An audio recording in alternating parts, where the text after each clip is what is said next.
समंदरी तूफान बाइपरजोय के बाईस कराची के साहिली इलाकों में समंदर की सतह बुलंद हो गई है। पानी चश्मा गोट में सड़क तक पहुंच गया, जबकि औरमाड़ा में घरों के अंदर दाखिल हो गया।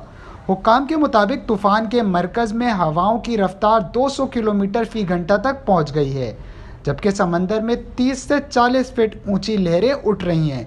महकमा मौसमियात ने कराची, हैदराबाद, केटी बंदर, ठट्टा, सजावल, बदीन, थरपारकर, उमरकोट, टंडो मोहम्मद खान, टंडो अल्लाह यार और मीरपुर खास में 17 जून तक आंधी और तूफ़ानी बारिश की पेशगोई की है। हुक्काम ने बताया है कि समंदरी तूफ़ान से क्लाउड बर्स्ट जैसी सूरत हाल होगी। महकमा मौसमियात के मुताबिक तूफ़ान के दौरान साहिल पर लहरें 8 से 12 फीट बुलंद होंगी, यानी पानी एक मंजिला इमारत को डुबो सकता है। तूफ़ान की रफ्तार 150 किलोमीटर फी घंटा है। इससे भी अंदाज़ा लगाया जा सकता है कि साहिल के साथ टकराने पर उसकी शिद्दत क्या होगी।